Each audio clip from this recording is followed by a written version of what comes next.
விக்கிரவாண்டி இடைத்தேர்தல் வரப்போகுது. வழக்கமா எலெக்ஷன் அப்படின்னு வந்தாலே நம்ம அண்ணன் கலெக்ஷன் அப்படின்னு கிளம்பிடுவாப்ல. கலெக்ஷனை தாண்டி இந்த எலெக்ஷன்ல அண்ணன் வழக்கத்தை மீறி காலில் விழுந்து சிலருடைய கால்களை நக்கி இருக்கிறார். அது யாருடைய காலை நக்கி இருக்கிறார் அப்படிங்கிறத இந்த வீடியோவில் நம்ம பார்ப்போம்.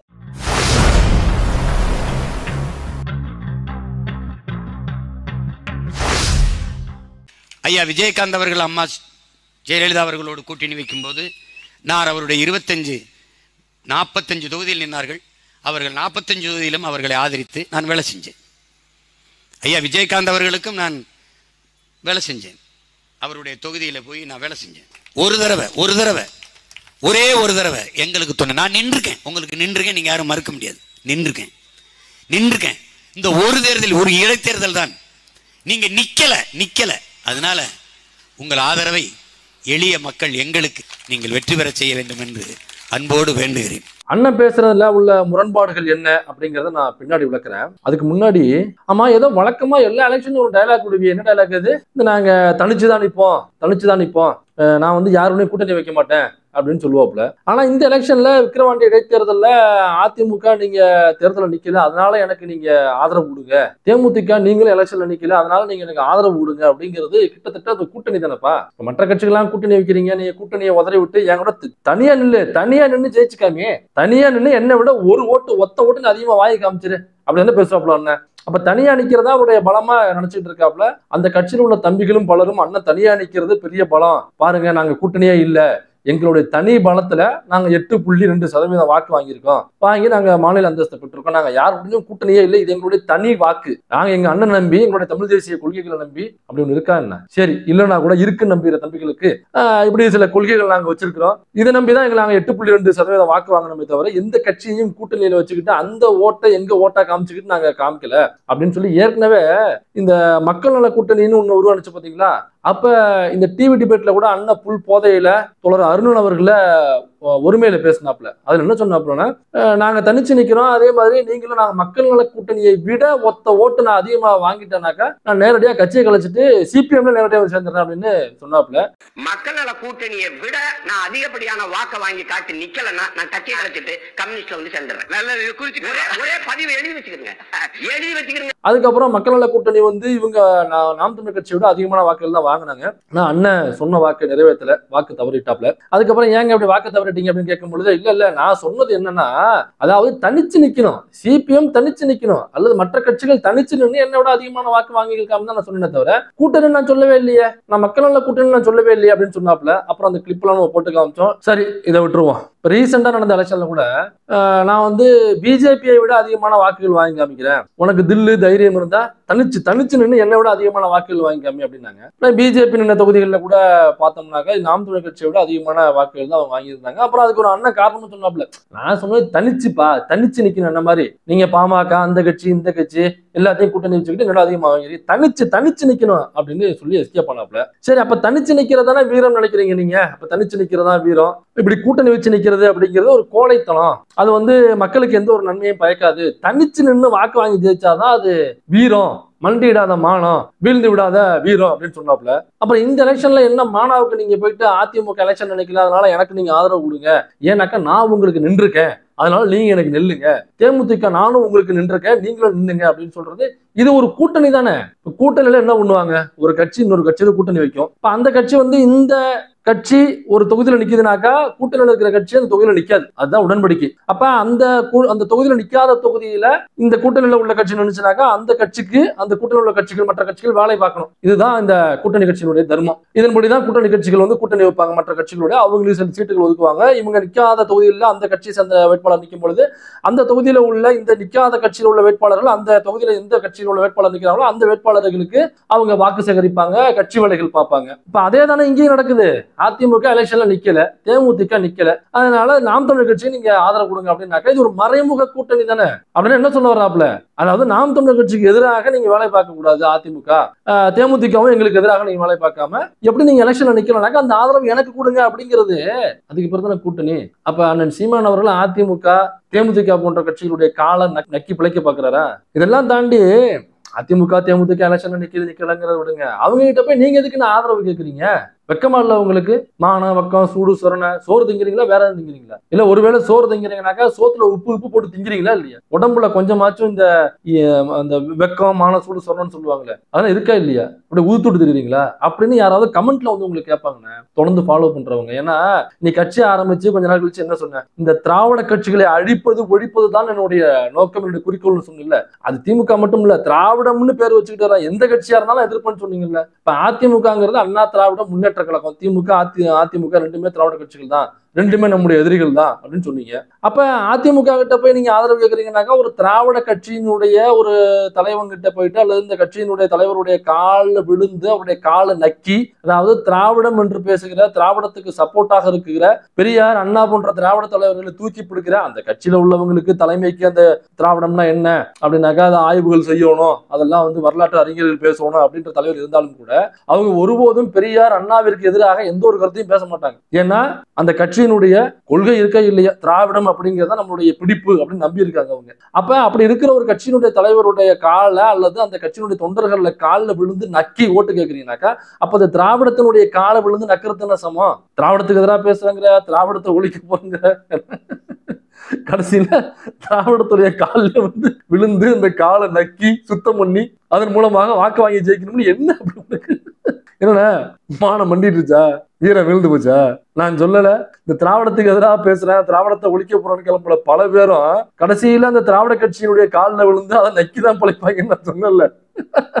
இந்த பாரதிதாசன் ஒண்ணு சொல்லுவாப்புல, ஏன்னா நாயும் பிழைக்குமா இந்த பிழைப்பு அப்படின்ற மாதிரி ஏதோ வரும் வரிகள், டக்குன்னு ஞாபகங்கள்ல மறந்துட்டேன். அது ஏதோ நாயை தான் கம்பேர் பண்ணி பேசுவார்னு நினைக்கிறேன். ஏன்னா கரெக்ட் தானே நான் சொல்றது? இல்ல அந்த பொழைப்பு பொழைக்கிறீங்க, உங்களுக்கு தெரிஞ்சிருக்கும் அதை யாரை சொல்லியிருப்பாரு, அதுக்காக கேட்கிறேன். 2009 to 2014 வரைக்கும் நடந்த சட்டமன்ற பாராளுமன்ற எலெக்ஷன்ல அண்ணா வந்து அதிமுகவுக்காக தான் நான் ஓட்டு கேட்டேன் அப்படின்னு அவரே வாயை திறந்து வாக்குமூலம் கொடுக்கிறார். 2009 அது பார்லிமெண்ட் எலெக்ஷன். இந்த பார்லிமெண்ட் எலெக்ஷன்ல அண்ணன் திமுக காங்கிரஸ் இந்த கூட்டணியை ஒழிக்கணும், ஏன்னாக்கா என் இனத்துக்கு எதிரான கட்சிகள், என் இனத்தை அழித்தொழித்த கட்சிகள் அப்படிங்கிறதுனால அந்த அதுக்கு காரணமான காங்கிரஸ் அதன் கூட கூட்டணி வச்சிருந்த திமுக அவங்களை அழித்தொழிக்கணும் அப்படிங்கிற ஒரே காரணத்துக்காக தான் ஆதிமுக ஆதரவு தெரிவிச்சு அப்படின்னு சொன்னாப்ல. 2019 அந்த பார்லிமெண்ட் எலெக்ஷன் வச்சிருக்காப்ல. 2019 எலெக்ஷன்ல 12 சீட்டு அதிமுக கூட்டணி, 27 சீட்டு மொத்தம் 39ல 27 திமுக கூட்டணி வெற்றி பெற்றிருக்கு. அன்னைக்கு விஜயகாந்த் தலைமையிலான தேமுதிக கூட்டணி வந்து ஓட்டு சதவீதம் பாத்தீங்கன்னா எல்லா தொகுதியிலுமே பெருவாரியான ஒரு சதவீதத்தை வாங்கியிருந்தாங்க. நிறைய தொகுதிகளில் 1 லட்சம் 1.5 லட்சம்,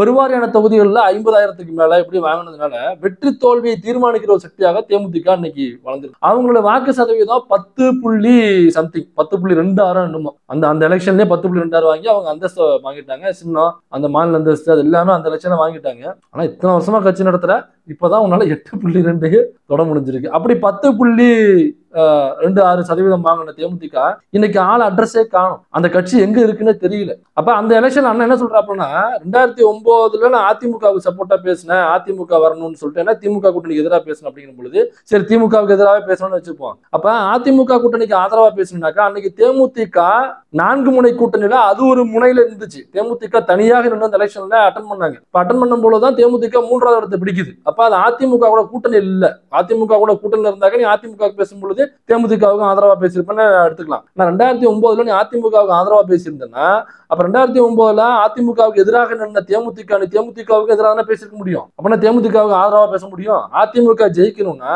திமுக மட்டும் இல்ல தேமுதிகவுக்கும் எதிராக தானே நீ பேசியிருப்ப. அப்புறம் என்ன முகத்தை வச்சுக்கிட்டு நீ தேமுதிக கிட்ட வந்து இன்னைக்கு ஓட்டு கேட்கிற? இதே வாயி விஜயகாந்த் அவர்கள் குறித்து என்னெல்லாம் பேசிருக்கு தெரியுமா? இன்னைக்கு வந்து பேசுறாப்புல, இல்ல நான் வந்து திரும்ப அதிமுக கூட தேமுதிக கூட்டணி வைக்கும் பொழுது நான் தேமுதிகவுக்கு பேசியிருக்கேன் அப்படிங்கிறாப்புல. அப்ப தேமுதிக என்ற கட்சி ஒரு நியாயமான கட்சி, அந்த கட்சியை வழிநடத்துகிற விஜயகாந்த் என்கிற நபர் ஒரு நியாயமான நபர், அவருக்கு ஆதரவு தெரிவிக்கலாம் அல்லது அவரை அட்டாக் பண்ணாம பேசலாம் அப்படின்னா நீ எப்படி இதெல்லாம் பேசியிருப்ப? முதல்ல அவர் ரொம்ப நல்ல மனிதர்னாக்கா நீ மேடல பேசியிருக்க கூடாது அவரை பத்தி. அவர் வந்து ஒரு தெலுங்க அப்படின்னா அல்லது அவர் குடிச்சுட்டா மேடைக்கிறவர் அப்படின்னா இன்னும் கேவலமாக அசிங்கமாக நீ விஜயகாந்த் அவர்களை பத்தி பேசியிருக்கனா அப்ப ஒரு மோசமான நபர் என்பதனால தானே. மற்ற கட்சியில உள்ளவங்க வந்து எதிர்கட்சியில உள்ளவங்களை பேசுறாங்க அப்படின்னாக்கா அது வேற, அவங்க தான் ஜெயிக்கணும் அல்லது தான் கட்சி ஜெயிக்கணும் அப்படிங்கிறதுக்காக பேசுறவங்க. ஆனா நீ கொள்கை குன்றாச்சே, கொள்கைன்னு ஒண்ணு வந்துட்டாக்கா நீ எந்த எண்டுக்கு வேணாலும் போகக்கூடிய நபர் தானே நீ, கொள்கைக்காக எதுனாலும் செய்யக்கூடிய நபர் தானே நீ. இப்ப கொள்கை மட்டும்தானே உன்னுடைய நோக்கமா இருக்கணும். அப்ப கொள்கைப்படி பயணிக்கிற ஒருத்தவன் தவறே செய்யாத ஒருத்தவனா ஓட்டு அரசியலுக்காக அவன் தவறு செய்யறான், குடிக்கிறான், தெலுங்க அவன் இவனு பேச வேண்டிய கட்டாயம் இல்லை. அப்படி பேச மாட்டானே. அப்ப நீ பேசியிருக்கனாக்கா அப்ப உங்கள்கிட்ட ஒன்னும் கொள்கை இல்லாம இருந்திருக்கணும். இல்லங்க நான் ரொம்ப கொள்கை இப்படி பண்ணவங்க அப்படின்னாக்கா அப்ப விஜயகாந்த் தவறானவர், தவறான நபரை மக்கள் கிட்ட நீ போட்டு காமிச்சிருக்க. அவர் தவறான நபரா அல்லது நீ கொள்கை இல்லாதவனா, நீயே முடிவு பண்ணி.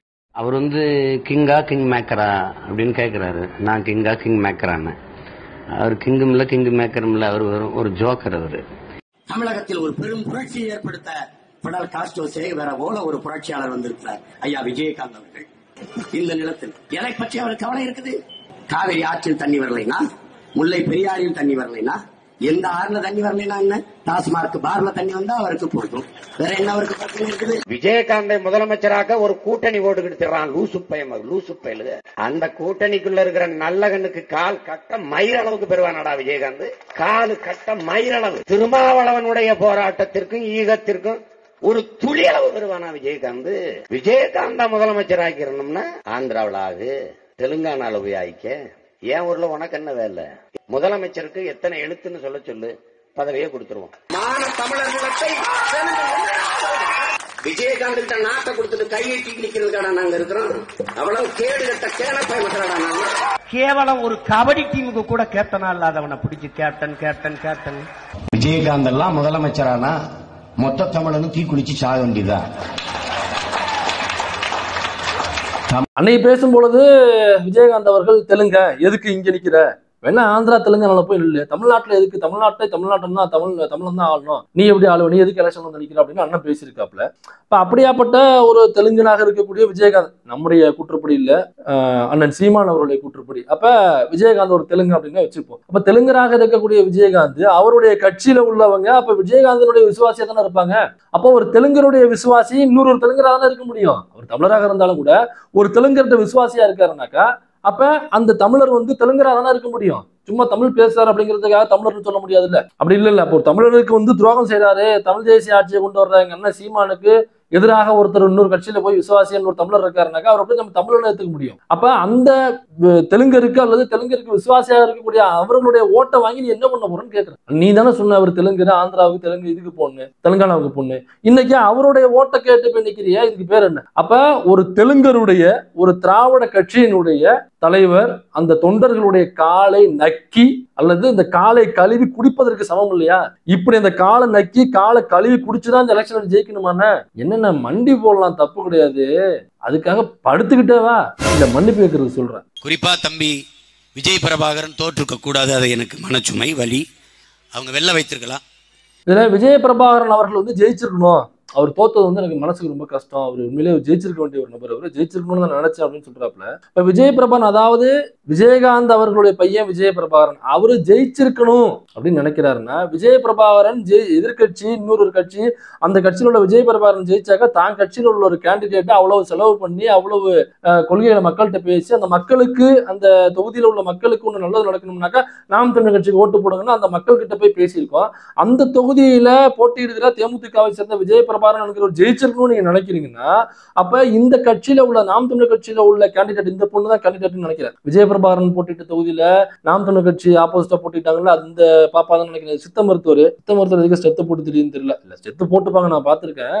ஆனா பொதுவா அந்த ஸ்டெத்து போட்டுக்கிட்டு போஸ்ட் கொடுக்கறது ஒரு இந்த எம்பிபிஎஸ் படிச்ச டாக்டர் மாதிரி எல்லாம் ரெண்டு போஸ்ட் அந்த மாதிரி இருக்க மாட்டாங்க அவங்க. ஆனா இந்த அம்மா பாக்குறதுக்கு டாக்டர் நான் படிச்சவங்க அப்படின்னு சொல்றாங்க. நான் சித்த மருத்துவத்தை நான் ஒன்றும் தவறா ரொம்ப குறைச்ச மதிப்பு இல்லை. சித்த மருத்துவத்தை பொறுத்த வரைக்கும் கடுக்கா முடியும் இவருதான் அகத்தியர் தான் சொல்லுவாங்க. ஆனா ஸ்டெத்து போட்டுக்கிட்டு இந்த அம்மா ஏதோ பெரிய ஆபரேஷன் எல்லாம் பண்ணி கிளிக்கிற மாதிரி போஸ்ட் கொடுத்துட்டு இருக்கு, என்னன்னு தெரியல. சரி, அதுக்கு அப்புறமா நான் வரேன். இப்ப அந்த தொகுதியில போட்டிட்டு அம்மா தான் நினைக்கிறேன், இந்த அபிநயா அப்படிங்கிற இந்த பாப்பா.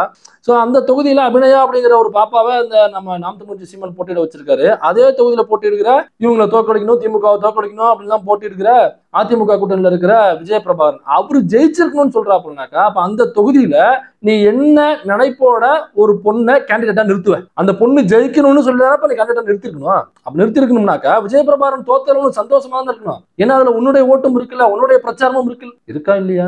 அப்ப இல்ல. அப்ப விஜய பிரபாகரன் அங்க ஏன் டஃப் கொடுத்தாருன்னா அங்க சீமான் ஒரு டம்மி கேண்டிடேட்டா வழக்கம் போல போட்டிருக்காப்ல. அதைத்தான் அண்ணன் வாக்குமூலமா கொடுத்துட்டு இருக்காப்ல. இவ்வளவு நாள் நான் திராவிட கட்சிகளை எதிர்க்கிறான்னு சொன்ன சீமான் மேடையில என்ன வாக்குமூலம் கொடுத்தாப்புலன்னா அதிமுக தேமுதிக போன்ற திராவிட கட்சிகளுடைய காலை நக்கித்தான் நான் பிழைத்துக் கொண்டிருக்கிறேன், பிழைக்கவும் போகிறேன், அந்த காலை கழுவி அதில் வர தண்ணியை தான் நான் குடித்துக் கொண்டிருக்கிறேன் அப்படிங்கிற வாக்குமூலத்தை கொடுத்திருக்காப்புல. இன்னொரு பக்கம் நான் போடுற எல்லா கேண்டிடேட்டுமே டம்மி கேண்டிடேட் தாங்க, நான் ஒரு டம்மி பாவாங்க அப்படின்னு சீமான் மறுபடியும் சொல்லியிருக்காப்புல. அப்ப விஜயபிரபாரன் ஜெயிச்சிருக்கணும் அப்படின்னாக்கா எதுக்கு அங்க நீ கேண்டிடேட்டை போடுற? அப்போ ஒரு டம்மி கேண்டிடேட் தானே. அப்ப டம்மி கேண்டிடேட்னாக்கா அந்த தொகுதியில நீ வேலையை செஞ்சிருக்க மாட்டேன். ஒருவேளை வேலை செஞ்சிருந்தாக்கா விஜயபிரபாரனை அட்டாக் பண்ணாத அளவுக்கு, அவருடைய வெற்றியை பாதிக்காத அளவுக்கு, அல்லது அவர் வாங்க போற ஓட்டுகள் பாதிக்க கூடாத அளவுக்கு உன்னுடைய பிரச்சாரம் ரொம்ப சாஃப்டா இருந்திருக்கும். திமுகவை மட்டும் ஏறி அடிச்சுட்டு விஜயபிரபாரனை அட்டாக் பண்ணாம விட்டுறது, தேமுதிகவை அட்டாக் பண்ணாம விட்டுறது, அதுக்கு அதிமுக கிட்ட இருந்து அல்லது விஜயகாந்த் ஃபேமிலில இருந்து காசு வாங்கிக்கிறது. அப்படி இல்லைங்க, நான் ரொம்ப நேர்மையா தாங்க அந்த எலெக்ஷன் அட்டன் பண்ணேன், நேர்மையா எங்க கண்டக்ட் ஜெயிக்கிறாங்க நான் நிறுத்தினேன் அப்படின்னாக்கா இப்படி எப்படிப்பா ஸ்டேஜ்ல அதே பண்ணதானப்பா இங்கே நிறுத்திருக்க? இப்படி ஒரு வார்த்தை எப்படி நீ விடுவேன்? அந்த கேண்டிடேட்டுக்கு என்ன மரியாதை இருக்கு? அப்ப அதே டம்மி கேண்டிடேட் தான் திரும்ப கொண்டாந்து நீ விக்கிரவாண்டியில போட்டிருக்க. இங்க என்ன பண்ற? பொது எதிரி திமுகன்னு சொல்ற. பொது எதிரி நமக்கு திமுக. அவர்களை வீழ்த்துவதற்கு இருக்கிற வாய்ப்பு, ஒரே வாய்ப்பு. அப்ப பொது எதிரி பாஜக இல்ல. அப்ப என்ன பண்ணிருக்கனாக்கா பாஜக கிட்ட காசு வாங்கிக்கிட்டு, பாஜக பொது எதிரின்னு சொல்லல நீ, இப்ப பாஜக கிட்ட காசு வாங்கியிருக்க, தட்ஸ் ஆல் யுவர் ஆனர். பாஜக பொது எதிரி இல்ல, பாஜக கிட்ட காசு வாங்கிட்டு அதே டம்மி கேண்டிடேட் கொண்டாந்து இங்க போட்டுட்டு இங்க திமுகவுக்கு எதிராக கடுமையான கேம்பெயின் பண்ணிட்டு, அப்ப திமுகவுக்கு போற ஓட்டுகள் இருக்குல்ல, ஏற்கனவே அதிமுக போட்டி இல்ல, இப்ப அதிமுகவுல ஏதோ கொஞ்சம் பேர் இந்த கொள்கை சார்ந்து இருக்கிறான்னு நினைச்சிட்டு இருப்பாங்கல்ல கொஞ்சம் பேர், அதாவது இந்த பிஜேபி அல்லது பிஜேபி கூட்டணிக்கு ஓட்டே போடக்கூடாதுடா அப்படின்னு நினைக்கிறவங்க இருப்பாங்கல்ல, அந்த ஓட்டு பூரா என்னன்னாக்கா சரி போனா போறோம் நம்மளால நிக்கல அந்த தடவை, அதனால திமுக போண்டா பரவாயில்ல, பிஜேபி போடவே கூடாதுடா, அவன் நீட்டுக்கிட்டு ஒன்று வந்தோம்டா அப்படின்னு கொஞ்சம் பேர் இருப்பாங்க இல்ல, அந்த ஓட்டுகளை திமுகவுக்கு போக விடாமல் எப்படி பிஜேபி போகாது இல்லையா, அதை மடைமாத்தணும் நாம் தமிழர் கட்சிக்கு பக்கம். அதுதான் அண்ணனுக்கு கொடுக்கப்பட்ட அஜெண்டா தான். அதற்கு ஒரு டம்மி கேண்டிடேட் வழக்கம் போல ஒரு டம்மி பாபாவை பிடிச்சிட்டு வந்துட்டாப்ல. அந்த புள்ள ஒரு பாப்பா ஒண்ணு, அந்த பாப்பாவை பிடிச்சிட்டு வந்து ஸ்டெத்துக்கு மாத்தி விட்டு ஒரு போட்டோ ஷூட் பண்ணி அண்ணன் களத்துல இறக்கி விட்டு சும்மா கபடி ஆடிட்டு இருக்காப்ல. ஆனா திரும்பவும் அண்ணன் வாங்க போறாரு என்பது உறுதி. எலெக்ஷன் முடிவுல உங்களுக்கு தெரியும். அப்ப விஜயபிரபாகரன் ஜெயிச்சிருக்கணும் அப்படின்னு சொல்றாப்புல. விஜயபிரபாகரன் இவர் கேண்டிடேட் நிப்பாட்டியும் விஜயபிரபாகரன் ஜெயிக்கணும்னாக்கா அப்ப இந்த நாம் தமிழர் கட்சியோட நாம் தமிழர் கட்சியில் உள்ள கேண்டிடேட்டை விட அதிகமான கொள்கை முனைப்போட விஜயபிரபாகரன் இருந்திருந்தா ஓகே, பாருங்க அந்த கேண்டிடேட் ஜெயிக்கிட்டுங்க, ஒரு நல்ல கண தோழர் நிக்கிறாரு, அல்லது இதே மாதிரி கட்சியில் உள்ள வேற ஏதோ ஒரு தோழர்கள் வந்து நிக்கிறாரு, ஒரு மூத்த தோழர் நிக்கிறாரு, அவர் கண்டிப்பா ஜெயிக்கணுங்க, எங்க கட்சி கேண்டிடேட் கூட தோத்தா பரவாயில்லைங்க, அவர் ஜெயிக்கணுங்க அப்படின்னாக்கா அப்ப அந்த கட்சியில உள்ள யாரு ஜெயிக்கணும்னு நினைக்கிறோமோ அவர் ஒரு பயங்கர முற்போக்குவாதியாக இந்த சமுதாயத்துக்கு பயங்கரமா அறுத்து கிழித்து ஒரு முட்டு சேர்த்த ஒரு நபராக இருந்தாங்க பரவாயில்ல. ஏற்கனவே திமுக போட்டுட்டு போது அவ்வளவுதான். ஐயா காமராஜ் அவர்கள் தோத்த பொழுது ஐயா காமராஜ் அவர்கள் ஜெயிச்சிருக்கணும் அப்படின்னு சொன்னவர் தான் அறிஞர் அண்ணா, அவர் பேர் அறிஞர் அண்ணா அவர்கள். ஏன்னாக்கா காமராஜர் அவர்கள் அந்த அளவுக்கு செஞ்சிருக்காரு, ஒரு கொள்கை முனைப்போட ஒரு முற்போக்காக செயல்படக்கூடியவர், மக்கள் நலன் சார்ந்து இயங்கக்கூடியவர். அவர் எங்கேயும் காசு வாங்கிட்டு டம்மி கேண்டிடேட் போற நபர் கிடையாது. அதனால அவர் ஜெயிக்கணும், அவர் உள்ள வரணும்னு நினைச்சாங்க திமுகவில் உள்ள நபர்கள், அது முக்கியமா அறிஞர் அண்ணா அவர்கள். அதே மாதிரி இப்ப இவரும் ஜெயிச்சிருக்கணும், விஜயபிரபாகரன் ஜெயிச்சிருக்கணும்னாக்கா இப்ப விஜயபிரபாகரன் சமூகத்தை என்ன உழைச்சிருக்காப்ல, என்ன போராடி இருக்காப்ல, நீட்டுக்கு எதிராக போராட்டம் பண்ணிருக்காப்லையா, தமிழ் தேசியம் என்னன்னு தெரியுமா, அல்லது புலிகள் தலைவர் பிரபாகரன் யாருன்னு தெரியுமா, புலிகள் அமைப்புனா என்னன்னு தெரியுமா, ஈழம்னா என்னன்னு தெரியுமா, அல்லது விவசாய சட்டத்துக்கு எதிராக ஏதாவது போராடி அறுத்து கிழிச்சு 600 நாள் ஜெயிலுக்குள்ள இருந்து திரும்ப வந்திருக்காப்லையா, என்ன கொள்கை தெரியும் அந்த விஜயபிரபாகரனுக்கு? உடனே தம்பிகள் வந்து பண்ணுவாங்க, அவரு பேர்லயே பிரபாகரன் இருக்காப்லையா, எங்க தலைவர் ஒரு பேர்ல இருக்காப்ல, அதுக்காக ஜெயிக்க வைப்போம் அப்படின்னு சில அறிவு கட்ட மூளை இல்லாத முட்டா சங்கிகள் மாதிரி இந்த ஜோம்பிகள் குறுக்க வருவானுங்க. உங்களுக்கு நான் சொல்லிக்கிறது ஒன்னே ஒண்ணுதான், உனக்கு பதில் தர முடியாது, மூடிட்டு வேலை பார்ப்போம். இப்ப பிரபாகரன் பேர் வச்சாலே ஆதரவு தருவோம் அப்படின்னாக்கா பிரபாகரன்ற பேரை வச்சுக்கிட்டு ஏதோ சமூகத்துக்கு தேவையில்லாத ஒரு தீய வேலைகளை ஒருத்தவங்க செய்யறான்னு வச்சுப்போம். ஏதோ ஒரு பெண்களை வந்து யூடிசி பண்ணிட்டாப்ல, அவர் பேர் கட்டணும்னா பிரபாகரன் இருக்கலாம். பிரபாகரன் பேர் வச்ச தலையில எல்லாருமே வந்து நல்லவங்க சொல்ல முடியாதுல்ல. இப்ப பிரபாகரன் பேர் வச்சதுல கெட்டவங்களும் இருப்பாங்கல்ல. இப்ப அந்த மாதிரி ஏதோ ஒரு தீய வேலையை செஞ்சிருக்காப்ல பிரபாகரன் அப்படின்னு இருந்துச்சுனாக்கா அவருக்கு இன்னும் சப்போர்ட் பண்ணுவீங்களா? இல்ல எங்க தலைவர் பேருடையவரு, அவர் என்ன தவறு செஞ்சாலும் நான் சப்போர்ட் பண்ணுவேன்னு சொல்லுவியா? அப்படி இல்ல. அதே மாதிரிதான் இங்கேயும் இப்ப விஜயபிரபாகரன் ஜெயிச்சிருக்கணும்னாக்கா அவருக்கு என்ன கொள்கை தெரியும்? இது வாரிசு அரசியல் தானே. விஜயகாந்த் அது செஞ்சாரு இது செஞ்சாருன்னு சில பேர் சொல்லலாம். விஜயகாந்த் செஞ்சாருன்னா விஜயகாந்த் செஞ்சாரு, அதுக்காக தான் மக்கள் ஓட்டு போட்டாங்க, எதிர்கட்சி அவங்க உட்கார வச்சாங்க விஜயகாந்த் அவர்கள். விஜயகாந்தோடைய பேச்சு எல்லாம் சரியில்லாம எப்ப அவர் சுயநலை இல்லாத அளவுக்கு போறாங்களோ அப்பதான் அந்த கட்சி உடைய ஆரம்பிக்குது. ஏன்னாக்கா விஜயகாந்த் இருக்கிற நபர் மக்களுக்கு பிடிச்சிருந்து ஓட்டு போட்டாங்க, அவர் நின்று செஞ்சிருக்காப்ல அல்லது வந்தா செய்வாப்ல நம்பினாங்க. அதுக்காக விஜயபிரபாகரனுக்கு ஏன் ஓட்டு போடணும்னாக்கா விஜயகாந்த் தான் செஞ்சாரு, விஜயபிரபாகரன் செய்யல. விஜயபிரபாகரனுக்கு ஒரு இலவும் தெரியாது, ஒரு மண்ணும் தெரியாது, ஒரு மண்ணு, அது ஒரு மண்ணாங்கட்டி, அது அதனாலதான் மக்கள் தோக்கடிச்சிருக்காங்க. அப்படிப்பட்ட விஜயபிரபாகரன் ஜெயிக்கணும்னாக்கா விஜயகாந்த் பையன் என்பதனால ஜெயிக்கணும்னாக்கா இதெல்லாம் வாரிசு அரசியல். என்னை சாதி பார்த்து நீ எனக்கு ஓட்டு போட்டினா உன் ஓட்டு எனக்கு தீட்டு, நீ வச்சுக்க, நீனே வச்சுக்க. ஜாதி பார்த்து போடும் ஓட்டு எனக்கு தீட்டு அப்படின்னு மேடல பேச வேண்டியது. ஆனா இங்க பாருங்க விக்கிரவாண்டி தொகுதியில வன்னியர் ஓட்டு அதிகமா இருக்கு அப்படிங்கிறதுனால ஒரு வன்னியர் சமூகத்தை சேர்ந்த ஒரு பொண்ணை கேண்டிடேட்டா நிப்பாட்டிருக்காரு இந்த சீமான் அப்படிங்கிற ஒரு தற்குறி. இப்ப சாதி பார்த்து போடும் ஓட்டு எனக்கு தீட்டுன்னு மேடையில பெருமையா பேசி கைத்தட்டல் வாங்குறீல்ல, அது நடைமுறைப்படுத்தணும்ல. விக்கிரவாண்டி தொகுதியில இடைத்தேர்தல் நிப்பாட்டிருக்கலாமே, ஏன் எங்க அண்ணன் கலைஞத்தை நிப்பாட்ட வேண்டியதானே? ஏன் எங்க அண்ணன் கலைஞத்துக்கு என்ன குறைச்சல்? இப்ப நிக்கிற இந்த பாப்பா இருக்கு, இந்த பாப்பாவை விட அதிகமான எக்ஸ்போஸ் உள்ளவரை எங்க அண்ணன் களஞ்சியம். இப்ப களஞ்சியம் நிப்பாட்டினாக்கா அது ஒரு முன்மாதிரியா இருந்திருக்கும்ல. பாரு, பட்டியல் சமூகம் தலித் அப்படிங்கிறதுனால நான் ரிசர்வ் தொகுதியில மட்டும் நிப்பாட்ட மாட்டேன், பொது தொகுதியில நிப்பாட்டுவேன், அதுல இடைத்தேர்தலை கூட நான் நிப்பாட்டி என்னால ஜெயிக்க வைக்க முடியும், அல்லது அதிகமான ஓட்டுகள் வாங்க வைக்க முடியும், திணற அடிக்க முடியும் எதிர்கட்சிகளை அப்படின்னு சொல்லிட்டு தாராளமா நான் மூக்களஞ்சத்தை நிப்பாட்ட வைக்க வேண்டியதானே. ஏன் நீ ஏன் நிப்பாட்டின மூக்களஞ்சத்தை? மற்ற கட்சிகள்ல மட்டும் நீ ரிசர்வ் தொகுதி மட்டும் தான் கொடுப்பியா? ஏன் பொது தொகுதியில நிக்க வைங்க அப்படின்னு கேட்கிற? இந்த விக்கிரவாண்டி பொது தொகுதியில நான் மூக்களஞ்சத்தை நிப்பாட்டி வைக்க வேண்டியது நீ. சரி, அண்ணா மூக்களஞ்சத்தோட விடுவோம். இந்த எலெக்ஷன்ல இப்ப இடைத்தேர்தல் இது சரிங்களா, இதுல ஜெயிச்சாக்க சிஎம்ஆவோ பிரைம் மினிஸ்டராவோ எதுவுமே ஆக முடியாது. ஒரு இடைத்தேர்தல் ஒரே ஒரு சீட்டு ஜெயிச்சு உள்ள போகலாம். இந்த இடைத்தேர்தலில் இடைத்தேர்தலுங்கிற ஒரு தொகுதியில் நடக்கிற எலெக்ஷன்ல இந்த பாப்பா ஒருவேளை ஜெயிச்சு உள்ள போறதை விட சும்மா சின்ன கற்பனை தாங்க, மசத்துங்க கண்ணை மூடிட்டு ஒரு கனவு கண்டுங்க, அண்ணனோட கட்சி ஜெயிச்சு உள்ள போதுன்னு வச்சுப்போம்.